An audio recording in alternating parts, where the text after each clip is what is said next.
بسم الله الرحمن الرحیم. په پیل کې د خبرونو ستر ټکي. په دولتي پوسټونو کې د نوي ګمارونو په اړه د افغانستان د اسلامي امارت د مشر نوی فرمان. ایران ته د کرنې وزارت د کرنې او مالداري مرستیال وزیر مولوي صدر اعظم عثماني په مشرۍ د یو پلاوي سفر. او په امریکایي توکو باندې د چینایي تعرفو څخه 125 سلنه معافیت.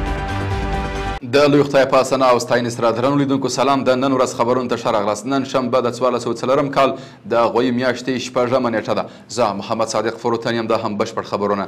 د افغانستان اسلامي امارت مرستیال ویان ملا حمدالله فطرت وایي چې د علی قدر امیر المؤمنین حفظ الله تعالی د حکم پر اساس د کورنیو چارو وزارت د سرحدي پولیسو مخکنی عمومي رئیس مولا شیر محمد شریف د زابل ولایت د والی په توګه د زابل ولایت مخکنی والی مولوي حزب الله افغان د کورنیو چارو وزارت د سرحدي پولیسو د عمومي رئیس په توګه د تخار ولایت مخکنی امنیه قومندان مولا جان محمد حمزه د کابل ولایت د کرنې اوبه لګولو او مالداري د رئیس په توګه د سرپل د استخباراتو مخکنی رئیس مولوي سیف الله د بلخ ولایت حیرتان بندر د کمیسار په توګه د کابل ولایت د کرنې اوبه لګولو او مالداري مخکنی رئیس مولوي عبید الله د بلخ ولایت د امر بالمعروف نهی عن المنکر او شکایتونو اوریدلو د رئیس په توګه د بلخ ولایت د حیرتان بندر مخکنی کمیسار مولوي حسین الله زاهد د جوزجان ولایت د اقچی ولسوالۍ د ولسوال په توګه ګمارل شوي دي.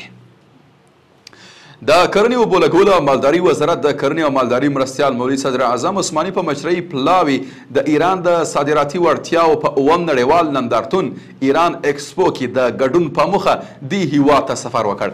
دغه نندارتون به د غوی له 8 تر 12 نیټې پورې د 15 ورځو لپاره دوام وکړي. د کرنې اوبو لګولو او مالداري وزارت وایي چې دغه پلاوي به د کرنیزو او حیواني محصولاتو او نوي صنعتي ټکنالوژي څخه لیدنه وکړي او پانګوال به افغانستان کې پانګونې ته واچوي.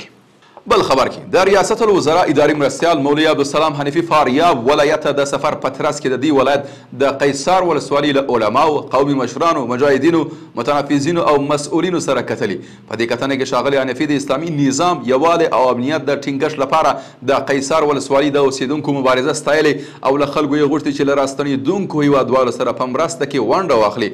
نوموړي زیاته کړې راستنېدونکو کډوالو ته د خدمتونو په وړاندې کول زموږ ټولو مسؤلیت او ټول باید ملاتړ او مرسته وکړي.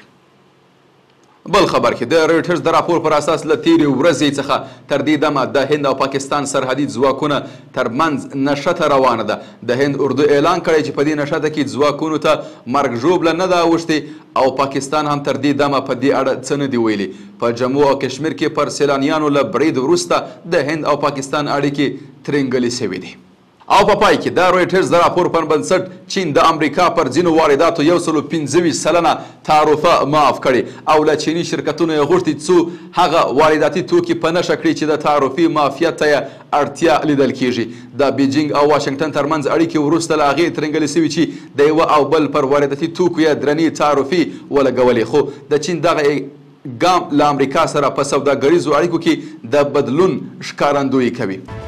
قدرمنو لیدونکو له ملتیا مننه. تاسو کولی شئ د اوروج بېلابېلې خپرونې د دې ادارې د سوشل میډیا له طریقه وګورئ. تر بیا ښه وخت او ښې چارې.